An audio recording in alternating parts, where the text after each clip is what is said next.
twemerere dushimire Imana duhaye umwanya nk'uko ijambo ry'Imana rivuga ridutegeka rikanadusaba guhora tuyishimira mu byiza no mu byago nk'ibi ngibi. Dukwiye kubishimira Imana, izina ry'Imana rihabwa icyubahiro. Hirya yo gushimira Imana, reka namwe tubashimire gutabara mwagaragaje mucyumva inkuru umuvandimwe wacu wanyu watabarutse, umuvandimwe wacu Rafiki, mugatabara ku gihe kandi mugahumuriza umuryango kugeza ubu. Mwarakoze. Reka duhaguruke rero twakira umubiri we n'icyubahiro aha mu rugo, duhagurutse kandi dukomeza kubihanganisha.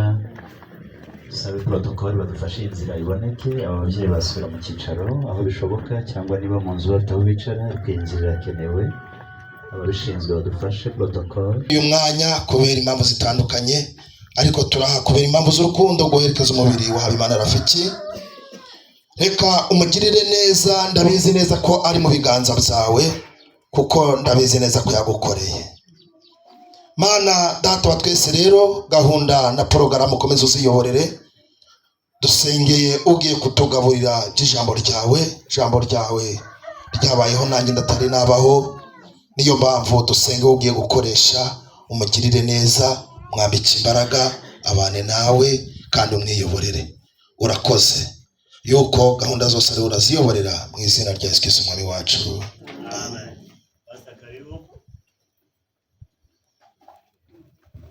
Yesu nashimwe. Tubanjije kwihanganisha umuryango wose uteraniye hano, ndetse n'abantu bose bagize uruhare mu kudutabara. Rero ntabwo mvuga kuri mwene data Rafiki, kuko umaze kuvuga yavuze byinshi, yavuze n'amateka ye. Nagira ngo mvuge ijambo rigufiya, ijambo ritanga ibyiringiro ku muntu wese uhumeka. Gupfa ni inzira y'abantu bose. Umwana arapfa, umukuru agapfa, umusaza agapfa, umukecuru agapfa, ariko nubwo abantu bapfa, twe dufite ibyiringiro. Ntabwo duheranwa n'urupfu, kuko na nyuma y'urupfu hari ibyiringiro yuko ijambo ry'Imana rirambwira ngo nuko Mariya na Marta bamaze gutakaza musaza wabo, ubwo Yesu yasaga ngo abagezeho, Yesu arababwira tumva, unyizera wese nubwo yaba yarapfuye yakongera akabaho.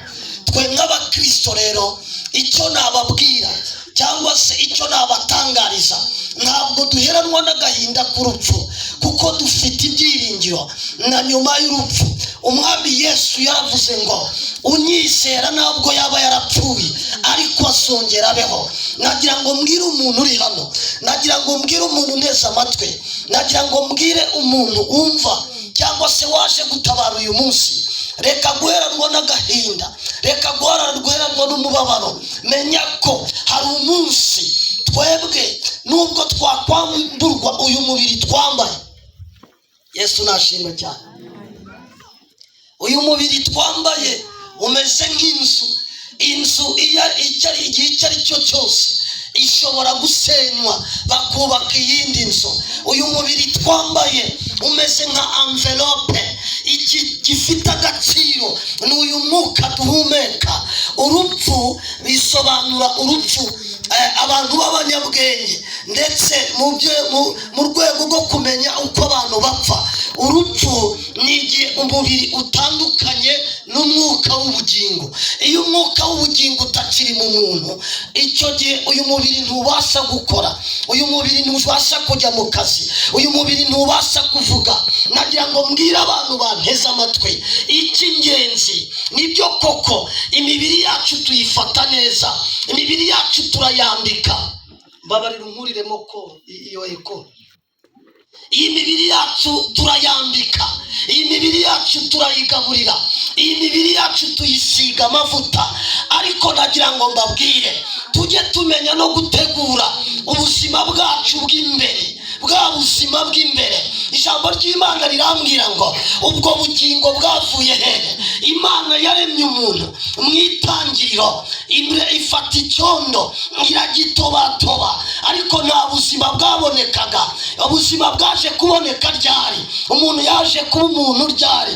ngo Imana ifata umwuka wayo iwuhumekera mu muntu, wa muntu atangira guhumeka, wa muntu atangira kwitwa umuntu. nagira ngo mbwire umuntu uteraniye hano, twite cyane ku bugingo, twite cyane ku buzima bwacu buri imbere. abantu benshi muri iki gihe barita ku buzima bwo hanze, barita ku buzima bw'umubiri, barashaka kunezeza umubiri, barashaka gushimisha umubiri. ariko nagira ngo mbabwire, hari ibintu bitajya bihaga. hari iyo nda ufite, hari akaburi. haleluya! akaburi buriya ntigahaga. tugiye gushyingura mu mwanya, ariko hari abashyinguye ejo, hari n'abazashyingura ejo hazaza. yesu nashimwe. urarya ukarya ibiryo byiza, ariko mu minota 30 indi kongera ikagusaba. nagira ngo mbabwire bene data, twere kwita ku mubiri uzangirika, twere kwita ku buzima bw'igihe gitoya, ahubwo twite ku buzima bwacu bw'umwuka. nagira ngo mbwire abantu bari hano, ibintu ufite uko wabisanze mu isi, ubuzima urimo, icyubahiro ufite, uko abantu bakubona, uko wabisanze ku isi, ni nako uzabisiga ku isi. haleluya! yesu nashimwe cyane. reka dusome Abakorinto ba 2 ibice 5 umurongo wa mbere. dusoma aho ngaho twumva iki ijambo ry'Imana ritubwira.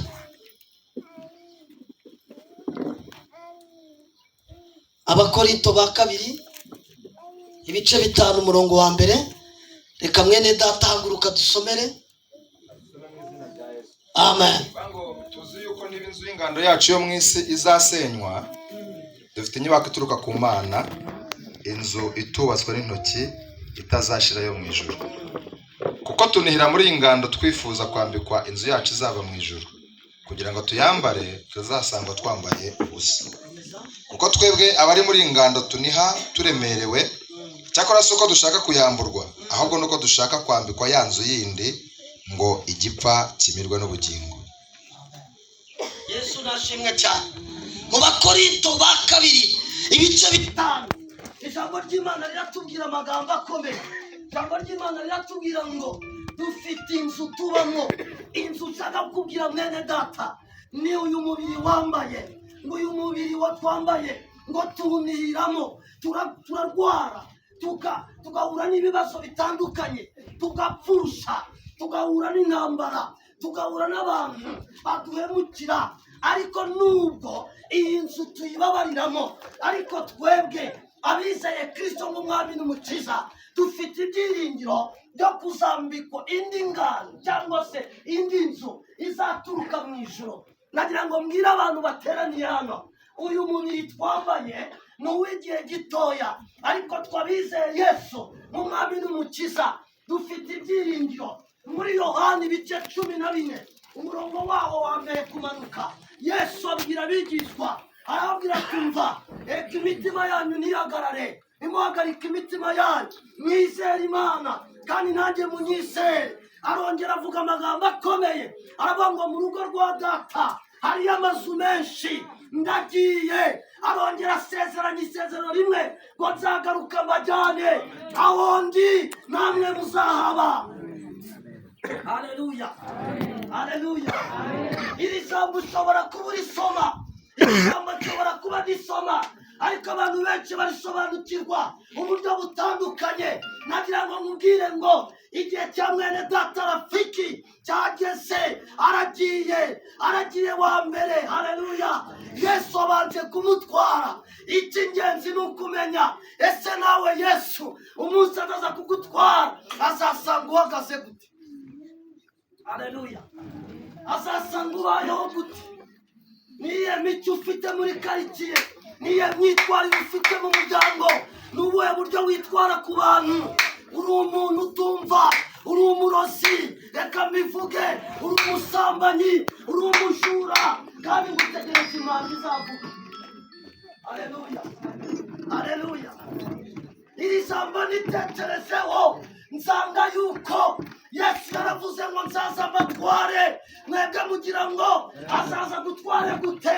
Haleluya! Menya yuko igihe turi mu minsi ya nyuma, ibyo Yesu yavuze tutangiye kubibona n'amaso. Haleluya! Nababwiye ngo ntabwo ndi buvuge kuri Rafiki itwara abanye. Wageze igihe cyo kuganira, ariko uyu munsi atuvuyemo. Ninjye nawe dusigaye kuri iyi si, ni mimi nawe tunabakia. Usigaye gute? Niye mico ufite kuri uyu musozi? Ijambo ry'Imana rirambwira mu Byahishuwe ngo nuko ngo imirimo yabo izabaherekeza. Hahirwa abapfa bapfira mu Mwami, kuko imirimo yabo izabaherekeza. Niye mirimo izaguherekeza njye nawe. Haleluya! Amen. Yesu nashimwe cyane. Abari hari inyuma niba bari kunyumva tugire gutya. Haleluya! Amen. Yesu nashimwe cyane. Asifiwe sana. Niye mirimo izaduherekeza. Birashoboka ko abantu bashobora kuguherekeza, ariko icy'ingenzi si uko abantu baguherekeza, ariko icy'ingenzi ni uko hari imirimo igomba kuguherekeza. Njya mbwira abantu nkababwira numva, igihe cyo gusenga ni igihe uriho, igihe cyo gukiranuka ni igihe uriho, igihe cyo gukora ibyiza ni igihe uriho, ariko iyo umaze kuva mu mubiri ni imirimo wakoze niyo iguherekeza. Ijambo ry'Imana rimpaye ibyiringiro, irambwira ngo ariko twebwe ngo dutegereje inzu izaturuka ku Mana, dutegereje wa mubiri udapfa, dutegereje wa mubiri utarwara, dutegereje wa mubiri udasaba kawunga, dutegereje umubiri w'ubwiza. Haleluya! Amen. Amen, amen. Amen. Ese uwo mubiri uzaba umeze ute? Ni ibyiringiro yuko Yesu Kristo Imana nivuga abamwizeye by'ukuri, abakiranutse. Nagira ngo mbabwire ngo twebwe abizera Umwami n'Umukiza, nubwo uyu mubiri wapfa, hari imirimo iduherekeza. Nabwiye abantu, nabwira ni bene data, ntimugatekereze yuko ubuzima bwa Gikristo urangira kuko umuntu yapfuye. Imirimo nayo irakenewe. Uri umukristo urasenga, ariko ntabwo mvuga ku itorero, ndavuga ngo uri umukristo uba mu rusengero runaka. Sinzi urusengero usengeramo, ariko urupfu ntabwo rurobanura idini, urupfu ntabwo rurobanura umuryango. Iyo ruje ruba ruje. Nagira ngo nkubwire ngo ibyiringiro dufite nuko ijambo ry'Imana riratubwira ngo kugira ngo igipfa, haleluya, gikurweho, haleluya, kugira ngo ubugingo ubashe kumira urupfu. Amen. Nuko muri wowe haba ibyiringiro bizima, nuko muri wowe haba ibyiringiro ridapfa. Kavuga tumva, nubwo uyu munsi nava mu mubiri, nubwo uyu munsi naba nakiriho bakaza ku kiriyo cyanjye, ariko mfite ibyiringiro yuko nzabona Imana. Reka Imana iduhe umugisha. Amen. Mana turagushima, wumvishije ijambo ryawe, uvuganye natwe Mana.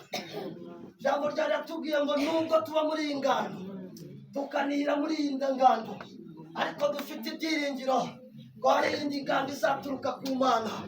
Reka Mwami Yesu, nubwo uyu mubiri uzaba utakiriho, ariko uzatwambika ubwiza bwawe, uduhe gukiranuka, utuvane mu mirimo ya kamere, tuvane mu busambanyi, tuvane mu bujura, tuvane mu nzangano, tuvane mu matiko, utuvane mu mashyari abantu turimo uyu munsi wa none. uri iki kiriyo cya mwene data Rafiki kiduha icyigisho. Buri muntu wese nava ngaha agira icyo yiga. Turasenze Mana mu izina rya Yesu, amen. Abazagenda dukwiye gukomeza kugira ibyiringiro. Pastor murakoze, Imana ibahe umugisha mu izina rya Yesu. Munyemerere rero dukomeze na bwa buhamya butandukanye bw'abavandimwe, inshuti, abasenganye nawe, abaturanyi, bityo bityo. Mu mpundire rero twakire, turahera kubo basenganye, nibwo buryo bwiza. Impamvu ntekereza ko ari bwo buryo bwiza, nabo ubwabo muri ubwo buhamya bwo gusenga, muri ubwo buhamya bwo gukorera Imana, naho ubwaho harimo ibyadukomeza n'ibyadutera kwihangana.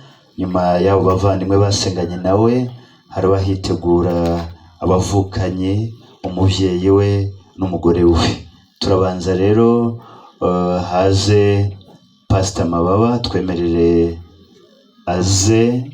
Barasenganye bakorana umurimo w'Imana. Nyuma ye hari abahitegura umubwiriza butumwa Dusabe, hari abahitegura na Asin. Nyuma yabo turaza kubabwira uko bavandimwe nabo bari buze gukurikira. Pastor nikaze.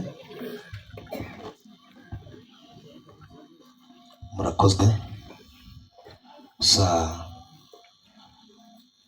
uwavuga bya Habimana Rafiki bwaca bukira.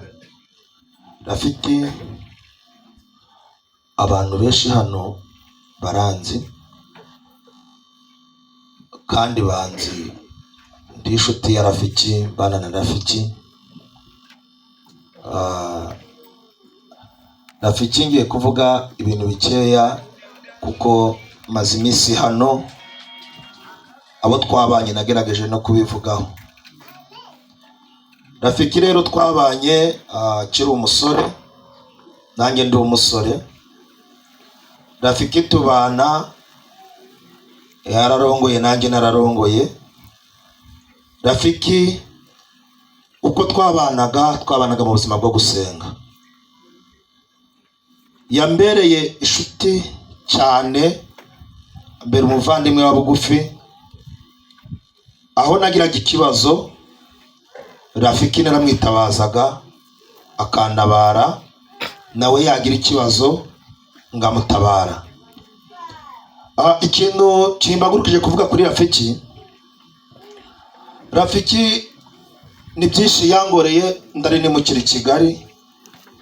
Rafiki niwe wanyigishije uko abantu bizigama. Ajyana muri banki yitwa Umutanguha, arambwira ngo itwaza amafoto. Njyewe nabonaga amafaranga ngabika mu nzu. Niwe wanyigishije uko ndabika amafaranga mu nzu, uko yafunguje Umutanguha, ariko nanjye ngomba gufunguza Umutanguha. Rero yarambwiye ngo itwaza amafoto magufi 2, ibindi ngo ndabyikorera. Yaragiye, tuhageze arabingorera, anaranyishurira. Mbona bambaye agatabo. Rafiki arambwira ati rero Pastor Mababa, ndakwereka ukuntu babitsa n'ukuntu babikuza. Turangije amaze kukama, twahise tuja muri Kongo ahantu hitwa Kabutembo. Tugiye gusenga, tuhasanga umukozi w'Imana atwakira neza, hari mu itorero rya ADPR, ariko twageze muri Kongo baryita CEPAC. Hanyuma Rafiki tugezeyo twakirwa n'uyu mupasiteri Dusabe. Twasanze ari itorero rinini kandi rigira urukundo. Rafiki amenyekana kundusha kubera gukorera Imana no guhimbaza Imana. Rafiki aramenyekana, ngiye kubera ko nyine urukumva ni umupasiteri, ntabwo nashabuka cyane, ni ukugenza gake. Rafiki rero bamuha amadolari menshi, kuko ntabwo njyewe nari imenyereye ibyo muri Kongo, sinjayo, ni Rafiki wanjanagayo. Bamuhaye menshi, Rafiki arambwira ngo kubera ko bambaye amafaranga menshi y'amakongomani, tugende tuvunjishe. Njye ngaje ndare ibyo ari gukora, aravunjisha. Uyu mugabo niwe wari wayaduhaye, yadusabiye n'ayandi mu torero. Imana izagumugisha Dusa. hanyuma Rafiki amaze kuvunjisha anjyana mu mbuga ngari ahantu habaga amata, arambwira ngo ngwino, anzanira igikombe kinini cyuzuyemo amata, kugiterura birananira, ariko Rafiki agiye ngiki mukunze. Rero twaramanutse dufata moto, turangije kunywa amata anjyana ku Mutanguha, arangije ashira muri gisha amafaranga, abantu banagatabo ataya na yawe, amba nandi mafaranga ati genda ugure n'umufuka wa kawunga, ugure n'igice cy'umuceri, abana baje kurya. Kandi ari kubingorera, ngenda umugabo kandi ninje wamutoje no gusenga, kandi mu bintu by'imbano nanjye naramwigishaga, ariko yagiraga umutima wo kunezererwa Imana. Ntabwo wasagaga Rafiki ari umuntu warakaye, niyo wabaga wamubabaje yaravuga ngo twongere twiyunge, kandi ari wowe mubabaje. Rafiki ni umuntu wageraga iwawe, waba usenga waba udasenga, akakwinginga ngo mubanze Imana. Rero Rafiki njye namuvugaho byinshi, hari byinshi yangoreye byinshi cyane, gusa ndizimye mu magambo. Imana navuga ngo imwakire mubaye. Murakoze. Umuntu utabubo tuvuze ubwo bishaka kuvuga iki? Birashaka kuvuga ngo hari ubwo dushobora gutwerera umuntu ibyo atakoze, tuvuga tutari ko nyine ubwo yatabarutse nitumuvuge neza. Imana ishimwe, uyu muvandimwe avuze nyine, hari umuntu uvuga ukabibona ko ariho arahimbahimba, mujya mubibona ko ariho arapfundikanya agamije kugira ngo uvugwa avugwe neza. Hari n'uburyo umuntu avuga ukabibona ko ibyo avuga ariko kuri ko mu mutima. Nkurikije rero ibyo avuze, nubwo ntajya ndeba mu mutima, ariko nyine biri ku mutima nibyo bisesekara ku munwa, nuko niko kuri. Uko kuntu yaba yari undi muntu w'indi manganya aravuga ati uyu mugabo najyanye muri Kongo ntamenyereye n'ibi by'amafaranga yo muri Kongo, reka muri manganya yose nshyire hehe mu mufuka wanjye. Ariko aravuga toya turayagabana kuko bayaduhaye twembi. Akanavuga toya agira yizigameje azamufasha. Urumva uriya ni umutima wo kutikunda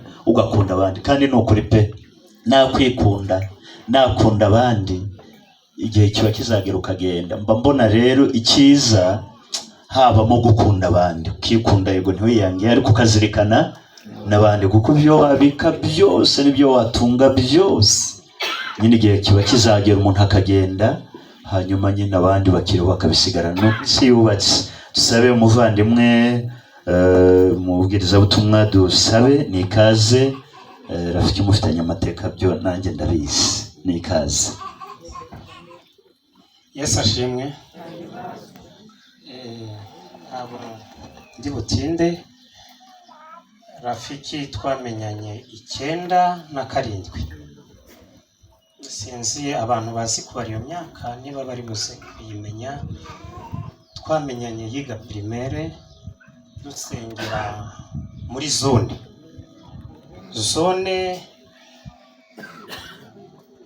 nabonye mwarimu Baraka, tutakwabye kama safari hayafika. Icyo gihe yari we wahimbaga amakorari na Diakonesi Wazigira nyakwigendera, Imana muhereze rukuko ridashira. Icyo gihe niho namenyanye na Rafiki n'umukozi w'Imana witwa Munyurangabo. Icyo gihe dukorana umurimo w'Imana, yanyitaga dadi, akanyita umubyeyi, nanjye nkamwita umwana. Dukorana umurimo w'Imana kuva 1997 turawukora. Aho nananirwaga naramubwiraga ati Rafiki nananiwe ndaza gushobora, akambwira uti umpamagare. Ibyo umupasiteri avuze naho nageze, urusengero runanira bitewe naho twasengeraga n'amateka yari ahari. Abantu bakuru barangije kubyumva bitewe n'amateka aho yari ari. Aho twagiye gukorera umurimo w'Imana nta rusengero bagiraga, nta na paraseri bagiraga. Namubwira uti Rafiki hano nahabonye ko turi buhakora umurimo, kandi uyu murimo uraza gufata kandi urashoboka. Arambwira uti ndaguherekeza. Rafiki rero yarakwiriye kumperekeza mu rugendo, kandi akamperekeza nk'intwari, akamperekeza nk'umuntu wanyitaga Dahi, ahubwo apfanye umugambi mwiza, kuko uko narinzi Rafiki ntabwo yari kuba ari muri iki gihugu. Nuko uburwayi bwaje, hari uwamukunze kuturusha, ariko ubu ngubu hari abantu bari bamuteguriye ko ajya kuvuga ubutumwa muri Nairobi. Nibyo pastor? Rafiki yari yiteguye kujya muri Nairobi akajya gukora y'umurimo w'Imana, ariko namanzaga kuvuga imirimo twakoranye. Twazamukanye imisozi myinshi. Uko mubona Rafiki yari international, kandi nta muntu atubahaga mu buzima bwe. Umuntu wese uri bushireho commentaire, ariko nkatwe twabanye nawe kuva abantu bo muri zone, kuva kwa Bosco. Hari n'undi rusengero muri Kongo ho nababwiye ko twari narananiwe umurimo, namubwira ndawushobora. Arambwira ngo Dadi tuzawushobora. Bafite iteraniro rinini ry'abantu 600. Nta kibanza bagiraga, nta rusengero bagiraga. Njyewe na Rafiki dutera intambwe dukora uwo murimo. N'uyu munsi atashye ariyo yayoboraga. Ibyo mbabwira nibyo. Kuba atashye rero, navuga ngo Imana imuhereze iruhuko ridashira, ajya gukora uyu murimo. Mwabona ukuntu ameze. Arambwira uti Dadi ndajya nambuka muri Kongo ute, kandi urebe ukuntu nteye. Namubwira reka ndahamagara Anere ujye wambuka, ariko ujye gukora umurimo w'Imana. Kabutembo buri gihe bitewe n'ibibazo by'intambara biriyo, Rafiki baramufataga buri gihe. Akampamagara ngo Dadi bamfashe. Hamagara Anere nkamubwira uti uwo mwana ni uwacu, nababajwe, nta kibazo. Ariko yakoze umurimo w'Imana, atashya agikora umurimo w'Imana. Nzi ko ari uwa Faisal Sheshka. Aba bakozi b'Imana muri Kenya, i Kigali, twaraye tudasinziriye. Ariko akiri muzima, ndabizi ko umudamu wari buze gutamuka uruhande. Njye akiri muzima, nzi ko icyo nari nkwiriye gukora nagikoze, nawe icyo yari akwiriye gukora akiri muzima nawe yaragikoze. Cyiza cy'umurimo w'Imana. Imana yacu yabye icyubahiro, kuko yakoze igikorwa cyiza. Iyo wamuhamagara tumurimo wananiye, Rafiki yaragutabaraga, kandi akagutabara nk'intwari. Ndabona hari undi muhungu uri buze kuvuga. Hari aho twageze FDLR ziratugota. Zimaze kutugota, ndamubwira uti Rafiki wowe usa nabi, nuri buze kuza nawe ndamubwira uti nawe usa nabi. Nababwira uti ngiye kwiruka. Bo barambwira ati ngiye twebwe ntabwo twibuka. Twari tuvuye gusengera ahantu hita kumuza za Mutaba. Nababwira uti ngiye ndiruka. Nababwira uti ngiye amateka mfite, hari umuntu wazize, ngiye ndiruka. Ubwoba bw'umubiri. Rafiki arambwira ntacyo twavuganye n'Imana. Umva iryo jambo niba warigeze kujya mu nzu y'Imana. Ntacyo twavuganye n'Imana. Iri jambo rivuga ngo ntacyo twavuganye n'Imana rirankomeza. Nababwira ati ariko ngiye ndiruka mwa. Ndongera ndababwira ati ngiye ndiruka. Ndabasiga hano. Abari batugose nabonaga ko kubaho kwacu n'uburyo bari bameze nabonaga bidashoboka. Nababwira uti ngenda kwepa ya makariki ndayazi, kandi nge nzi kwiruka cyane. Arambwira ati hari Imana imbwiye. Haleluya! Hari Imana imbwiye. Irambwiye ngo igihe cyo gutaha nticyari cyagera. Turacyafite umurimo w'Imana imbere yacu. Iri jambo sinzi niba hari umuntu uri kuryumva, hari icyo Imana imbwira kuko njye nari natinya. None se kuvuga ukuri hari icyo bitwaye? Ndababwira uti njyewe mvuka njyenyine, umugore wanjye n'abana banjye ninde uzabarinda? Ati dadi yagiye uruhande asangwa n'umugabo mugufiya, aramureba aramubwira ati n'uyu twashaka, kuko bari batubunye. Amaze kumureba baravugana, aragaruka ndongera ndamubwira nguriya Sani umuhungu wa Bizimana Kabutembe, ndamubwira uti ariko njyewe ndatorotse kuko ngiye gucengera ndabishoboye. Ndababwira uti njye singiye gupfa, mfite umugore n'abana, ntabwo mfite uzabareba. Bakivugana aragaruka arambwira ngo dadi Imana irambwira ngo iraturinze kandi bari mu ruhande rwacu. Rafiki ubwe arambwira ngo Imana iraturinze. Ako kanya abanyamunigi baratuguta, twari twanyuze haruguru yo kwa mwami twinjiye ku muzi. Ati Imana irambwira ngo iraturinze. Abamama bose bo muri ubwo rusisiro baraza baratuguta. Ati bano bantu mugiye kubicira iki? Ariko Rafiki yari yambwiye ngo Imana iraturinze iradutabara. Turahava tuhava amahoro. Imana ihabwa icyubahiro. Mujyana muri Sud Kivu. Sud Kivu sinzi abantu bahazi. Sud Kivu ni muri Bukavu. Tugeze barongera baratuguta. Murabona Rafiki ukuntu yarabize. Batugose baramureba baramukanda. Ndavuga Rafiki narakubwiye ntujye unkurikira muri Kongo. Ajya uruhande akajya mukoraho, abona ko njye nabuze icyo nkora, arambwira ngo dadi Imana irongera irambwira ngo iraturinze kandi baye mu ruhande rwacu. Yari afite ijwi ry'Imana rihorera mu mutima we. Abicaye hano bose bafite ubuhamya bwa Rafiki ko ari inzira, isoko y'ubugingo yabaga muri Rafiki. Bafite isoko, ijwi rihorera muri we. Hari abambariye kuri Rafiki, hari abaririye kuri Rafiki, muvugabutumwa n'abamufashisha akiga. Niba pasiteri ari kuvuga ngo yanjyanye muri banki, abantu bize mwabyumvisha. Siko bimeze se? Uyoboye gahunda siko bimeze? Si byose? Njye yanjyanye ahantu, namubwira uti ndahagarikira umuntu muri mariage. Arambwira uti ndakogoshesha ahantu heza. Heza! Heza! Rafiki arambwira uti ndakogoshesha ahantu heza. Uzajye mu bukwe wambaye neza. Nsa neza. Namubwira uti Rafiki wareka nkagenda ko nasezeranye ndi umukene. Ntarongora ndi umukene. Ati uzaguma mu bukene kugeza ryari? Ati va mu bukene kuko Imana igiye gutabara.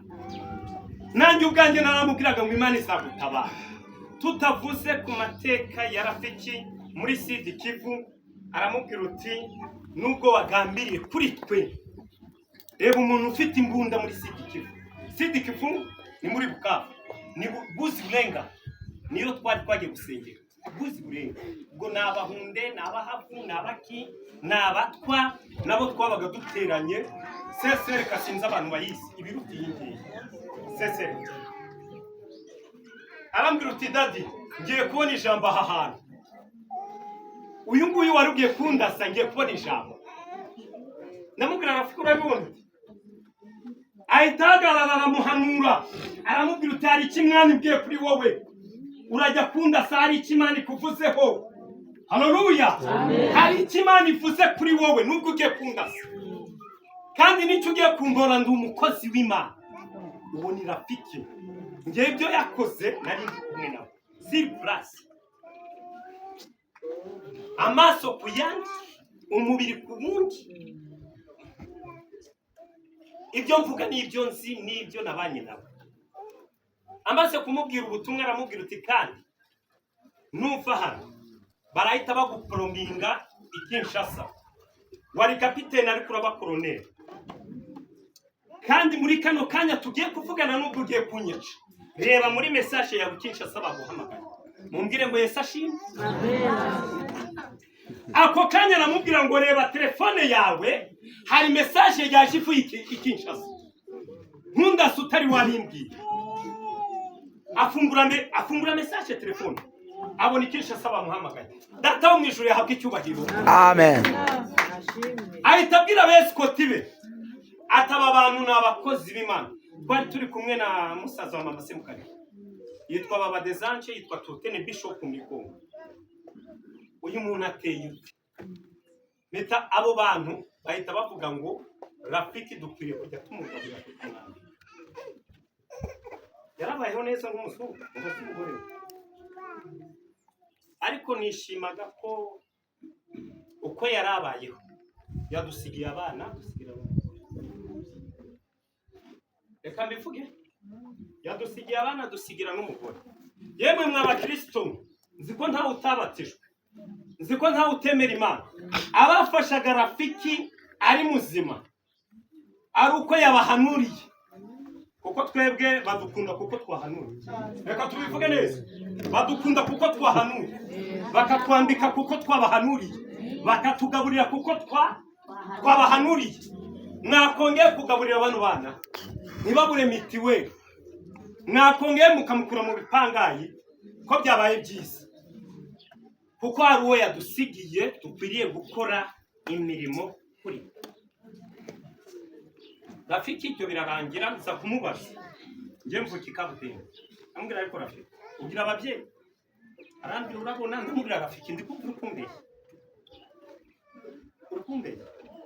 bukeye twari turi kuri baryako abantu basenga barahaza ni ku musozi mubi cyane agiye kumanuka ndamubwira Rafiki ugira ababyeyi arambwira uti ndabafite ndamubwira asani sini kweli ufite ababyeyi ati nibyo ati ejo ndakujyana iwanyu ati papa yansabye $100 gatwaye nagiye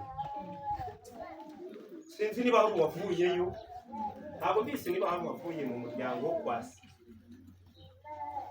tuteranye $100 mujyanayo tugezeyo ati kuki wanzaniya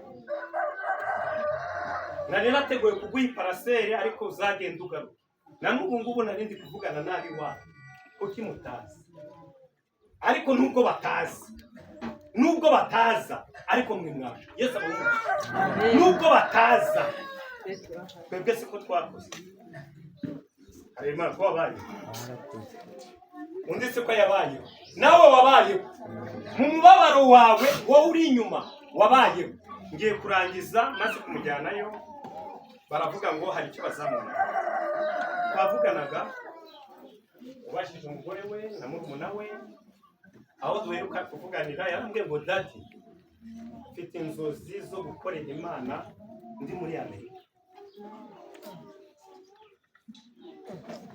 hari ku cyumweru mfite inzozi zo gukorera Imana ndi muri Amerika namubwira uti Rafiki umukozi w'Imana sinzi ko ari hano arambwira ati ariko Munyurangabo mwamusuye ndi kubona ari kumwe bagiye kumusura na Etanga ati mfite inzozi zo gukorera muri Amerika ariko Munyurangabo baramubwira uti tunganya inzira zawe arambwira uti ariko dadi wundi yambwiye ngo ntunganye inzira namubwira kuko yabikubwiye tumwubaha nk'umukozi w'Imana Rafiki watunganya ati mumamagarire ntunganye abavuga abasakuza Rafiki yatashe yatunganyije Amen. abavuga abasakuza commentaire ibi byose ntange twavuganaga ndabona Etanga ari hariya mwagiye atunganya nk'umukozi w'Imana yihana mu bwenge ejo bundi ndagije yaratashye nsanga Munyurangabo ndamubwira ngo Rafiki yatunganyije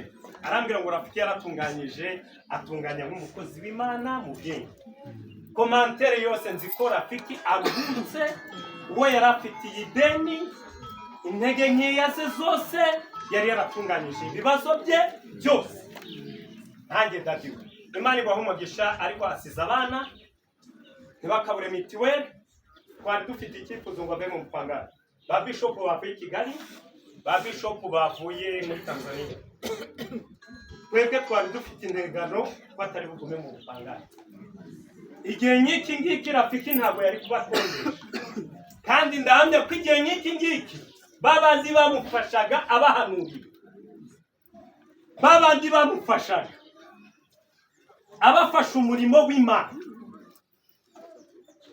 icyamba bakaza kongera kumufasha bagafasha umugore we n'abana be, ntibabure mitiweli, ntibaserere mu mazu. Ba Bishop ndi kumva bari kumvira ijambo cyane, kuko Rafiki nabizi hari icyo abakozi b'Imana bakoze. Muranyihanganira, nzi ko abakozi b'Imana hari icyo bakoze, kuko integano ya Rafiki n'umushinga twari dufite. Muranyihanganira uyibigaho. Muri Kongo nzi ko tutabura amafuso angahe y'amatafari cyangwa y'amabuye menshi, kuko twabikoraga kiri muzima, twabikorera n'abana. Ababikoraga Rafiki akiri muzima ntibibe nta mugore w'umushimonikazi Elisa na Eliya ati nubwo umbwiye ngo nkugaburire, ariko umugaragu wawe yapfuye afite ideni. Yemwe ba Bishop muhanura, mwahamagaraga Rafiki. Rafiki yari umutekinisiye guhanura. Pastor nibyo twese twamuririyeho, ba Bishop bari hano twamwambariye amakoti meza. Mwabikoze te abari buruhukire, akazajya avuga uti ariko nasize abakozi b'Imana inyuma yawe. Ntimumurireho, mumurireho think, mumurireho views, ahubwo byari bikwiriye ngo bitarenza ameza ngaye, kuko ndabizi hari abantu bari gukora ibintu. Tukuri mu mama mu buganga uyoboye gahunda z'ababyeyi, aba bana bakiga. Ngewe kuko yabayeho mu mubabaro, nanjye nabayeho mu mubabaro, kuko twari tukusanye. Aba bakozi b'Imana nibo ndi kubwira n'abandi bamufasha, kuko imufasha abantu bazima. Mwajya mufasha n'imfubyi zase. Hari umuntu merutse kubwira, kuko dutanga mu rusengero miliyoni, ugatanga mu rusengero 500,000, wabifashisha uriya mukene n'uriya mupfakazi, wafashisha uriya mukene n'uriya mupfakazi, uriya ubabaye ukamwishyura mitiweli, warangiza ukaza kumufasha. Ba Bishop banyumvishe cyane, ndi kuvuga n'aba kuko twese twarabatijwe, twese uko turi hano twarabatijwe. Rafiki ngo waratashye, ariko buri wese mu byari buvuge nzi ko yatashye yateguye inzira ye neza. Sinzi muri umuntu wari hano, nzi ko namuhamagaraga buri gihe amubwira uti ibintu bimeze neza. Icyo nasabaga ba Bishop, basaba n'abakozi b'Imana n'abavandimwe ba Rafiki, twebwe twamuboneye nk'umugisha akiri muzima. Natwe reka tubone umugisha twafashije umudamu we n'abana be. Yesu abaha umugisha.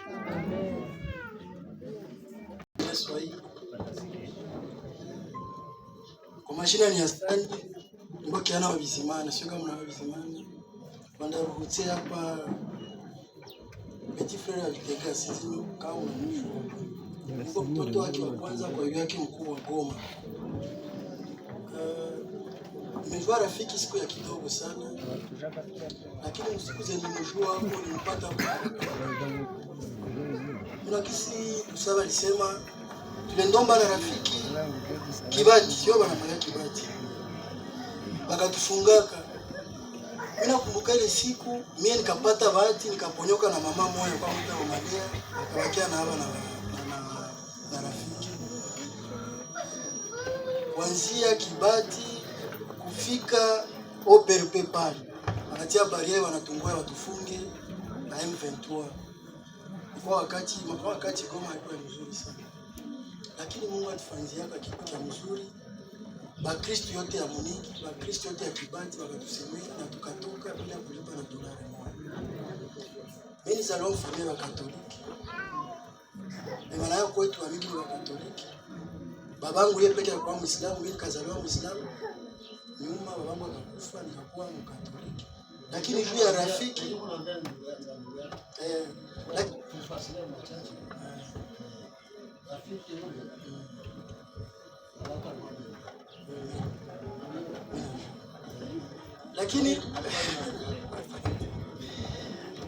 lakini wakati ya kidogo nikiwa mjua Rafiki, tukakuwa bandugu, tukakuwa barafiki sana.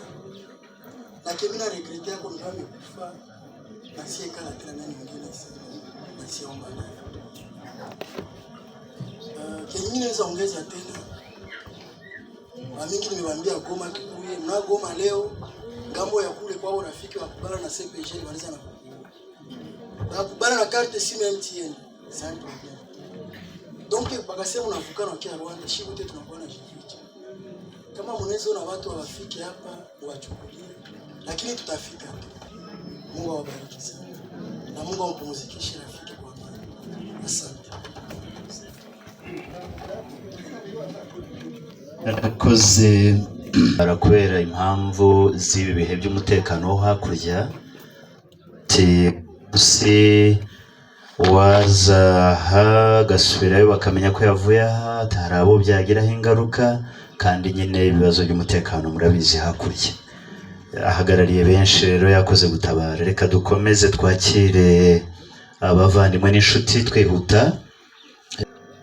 Ni abana bampamagaye ati Rafiki ari mu bitaro.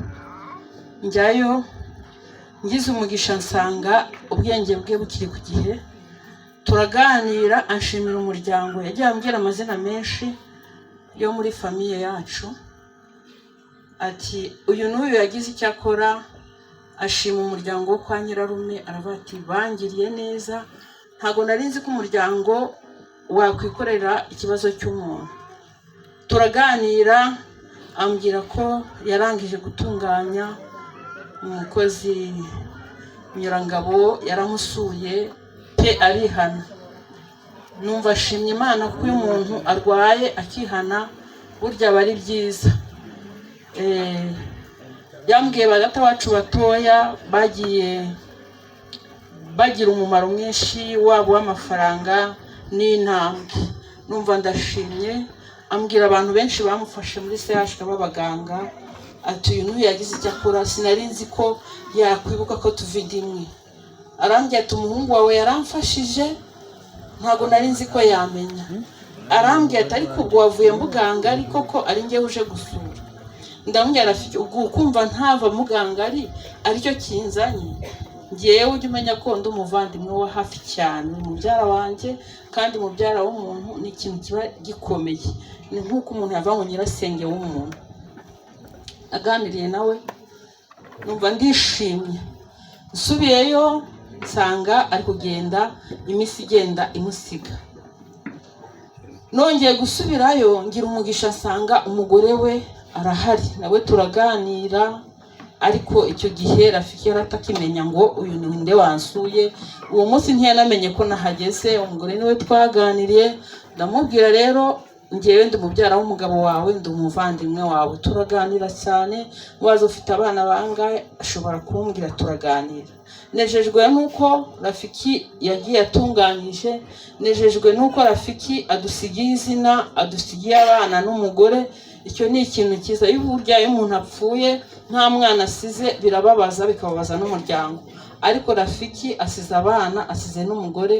Nicyo cyanteye kumva navuga amateka ya Rafiki, ko aho yararyamye mu bitaro bya Gisenyi yagiye ashima umuryango iwabo kwa ba Nyirarume n'umugore we, abati n'umugore wanjye yambaye hafi. Olivier rero nawe ndamushima. Tuye dushima abantu bakiriho, kunshima narapfuye bankize muri serekeri nushaka uzabireke. Olivier yabaye intwari nk'umusore mutoya, harimo abatabikora kandi banavukana, akavuga ati ndicira inshuro ntabwo ngiye binabivamo. Rafiki yararwaye igihe kirenze umwaka. Olivier yari afite akazi, yahize agasezera, yita ku muvandimwe we ijoro n'amanywa. N'ukuri nawe Imana izamugirire neza. Namwe mwaje kudutabara mwese, aba hafi n'abakure, Imana ibahe umugisha. Kera naho narakanyiriza, Rafiki yari musaza wanjye. Musaza wanjye ni bato, niwe wari musaza wanjye mukuru. Rafiki twari tubanye imyaka myinshi, igeze nko muri 12, kuko yazanye umudamu abi wanjye. Twabanye neza, twarasangiye. Ni byinshi namuvugaho, gusa ikintu yabashije kumbwira agiye kugenda.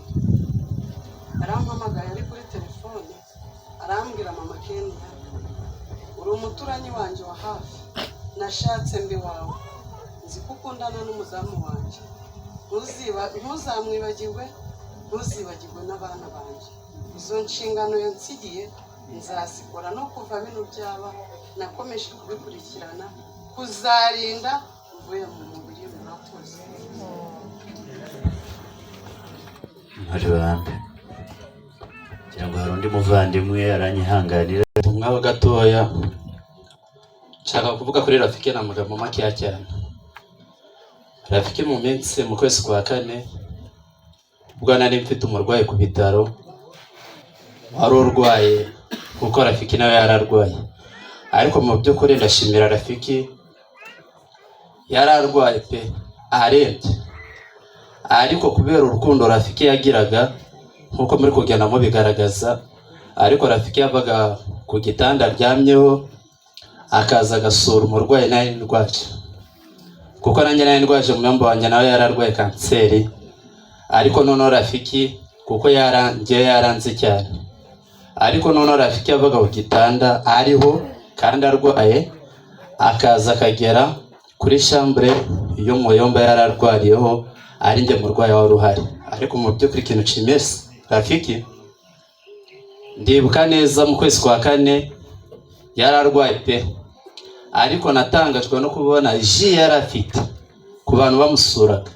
bamuzaniraga ji yiwe akihangana akaza n'agaserumu mu ntoki, ayifite mu ntoki kuko babayimuteye, ariko ayifite mu ntoki ari kumwe na Olivier. Ariko Rafiki yagiraga gutya akaza agatera akabaraga gake gake, agaza agasura umurwayi nari ndi kumwe nawe, akamubaza mese umeze ute, n'umurwayi akavuga ati wapi ntago bimeze neza. Ariko Rafiki yakundaga kumukomeza cyane, kandi mu by'ukuri na Rafiki nawe yabaga arwaye ababaye, ariko byagiye bintera imbaraga kubona Rafiki ari kugaragaza urukundo. Arangije afasha umurwayi wari uri aho ngaho umuyombo wanjye amuhereza ji, bigera naho Rafiki avuga ati muzeyi ihangane, nubwo turwaye tubabaye twese tuzakira, kandi dufite Imana yaturemye, Imana nibishaka tuzataha, ariko Imana turabizi ko ari umukozi w'umuhanga, kandi Imana ni Imana y'imbabazi, zatugira neza tuzakira. Ariko nyuma yaho nazaga kumuvugana na Olivier nkamubaza, kuko nanjye nabaga ndi kumwe na Olivier ko yabaga yarwaje Rafiki, nanjye ndwaje muzehe, nanjye ngasimuka njya kureba Rafiki aho yabaga ari tukasurana. Ariko nyuma yaho Rafiki nibwo yaje kugira ajya Butaro bw'abamaye transfert, ajya muri za Burera kuri Butaro rero bamaye transfert. Agezeyo nyuma akazajya ahamagara ahamagara Gisenyi akavuga ati se muzehe ameze ati, akavuga ati muzehe aracyari kwa kundi. Rafiki nkabona biramubabaje, ariko yagiraga ishaka.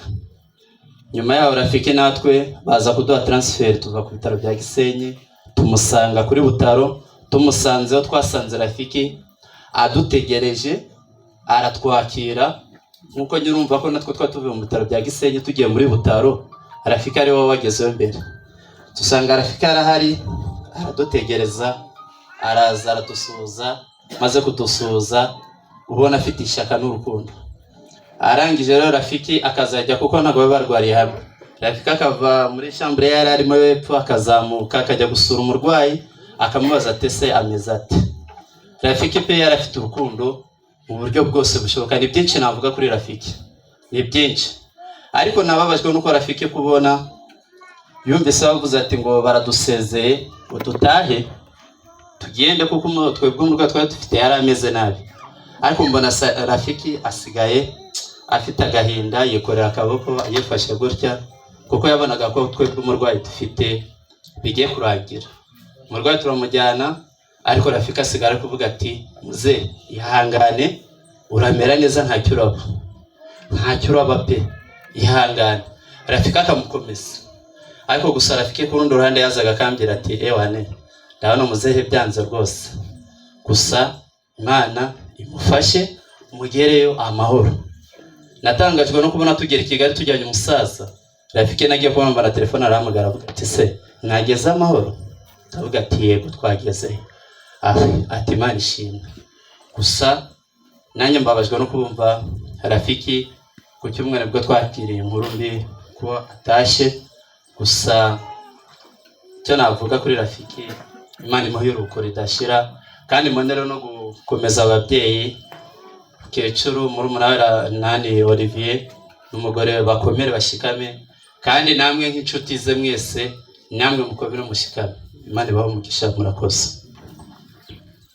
bakoze twakira. Muraho. Mbere ya byose ndashimira Imana mu mutima. Rafiki yari mukuru wanjye, sinabona uko nabivuga. Niwe papa nari mfite. Yafataga akanyafu kankubita akampana, yanampanuriye ko nzakizwa akorera Imana. Icyo gihe nari ndi hanze, abantu dukorana umurimo n'abandi bose, imico yose mfite, principe zose ngenderaho zikomora kuri Rafiki. Yaragendaga akanyicaza akanyigisha ukuntu bayobora, ukuntu babana n'abantu, ukuntu basenga, kandi yakomera. Twe na Yesu turi ekipe idatsindwa. Yakundaga no kubivuga mu bitaro.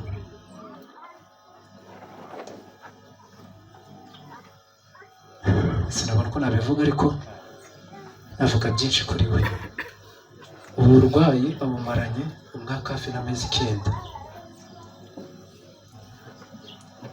N'abaganga barayobewe kugeza ubwo yagiye kuva mu mubiri, bashatse umutsi kugira bamwongere amaraso. Umuganga wamwitaga aravuga ati, bakajya bamubwira ngo mbese ngo twafata hahandi kuko bashakaga amaraso akabona. Umuganga aricara avuga ndananiwe. Rafiki ajya kugenda, iryo joro ryose nambazaga se wariye? Ngo nariye. Ngo bazana musore, kuko musore nari namuhamagaye mu gihe atuze, bagira ngo nanjye byari byanjemo ko njye natangiye kubyitegura mu minsi nk'itatu. Muri iyo minsi 3 Rafiki twaramubwiye ngo nandi kumubwira ngo urariye iki, akambwira ati mureke numva ijambo ry'Imana, kuko mu bitaro abantu bajya baza gusengera abarwayi. Ngo mundeke, amuhagame ati wambwiye nkajya gutegura, bati mundeke none yumvira ijambo ry'Imana. Umunsi wundi ukurikiyeho yirirwa ari kuririmba, ntabwo nayo mpari, ariko murumuna wa madamu yari ahari, ambwira ko yirirwa ari kuririmba. Yari atwicaje na madamu, aravuga ngo hari ikibazo dufitanye, ngo ntange ino telefone ukoresha amafaranga uko mushaka. Ngo hari umuntu dufitanye ikibazo, vuga nawe. Yabonye umwanya uhagije wo kwitegura, abakozi b'Imana bamugezeho, aratura. Ni ubuhamya bukomeye. Yakoze umurimo w'Imana mu burwayi, nanjye ubwanjye n'abaganga ba CHK, abagisenyi birabayobera. Nimba muntu harimo abaganga sinzi, amaraso yagiraga ikibazo cyane, amaraso akagabanyuka cyane, bakamutera andi maraso, bakamwongera andi maraso, akagabanyuka hasi. Baganga ko bati nibiba hano ambulance biba byakomeye. None uyu kubera iki we ari kubasha kuresista? Yamara kubona imbaraga agahita ahaguruka, agahita ambwira ngo genda uhamagare uriya muntu umurwayi, cyangwa areba uriya murwaza, akabasengera, akavuga ubutumwa muri CHK. Harimo nabo baganga muri Jevaire. Hari n'igihe namushakaga nkamubura, kumbe yagiye, kwa kundi bamuteraga amaraso yahitaga agira imbaraga, agahita agenda. Amushaka kumbe yagiye gusengera abantu mu yandi mashambure. Hari n'igihe teta bigeze kuza, turamushaka turamubura, wese yagiye, kumbe inyuma muri CHK babizi hari ahantu haba urusengero, yagiye gusengeramo, tukamushaka. Hari amagambo yajyaga ambwira amaze kumenya uburwayi bwe. Yaravuze ngo ikigeragezo ni iki? Ngo ni ikintu kiza umutima w'umuntu utabishaka. Akajya ambwira ngo n'abandi barabizi bose, ngo I'm strong, bakomeye, ngo njye na Yesu turi ekipe idatsindwa. Yambwiraga utuntu twinshi Rafiki mvuze ibye ni papa.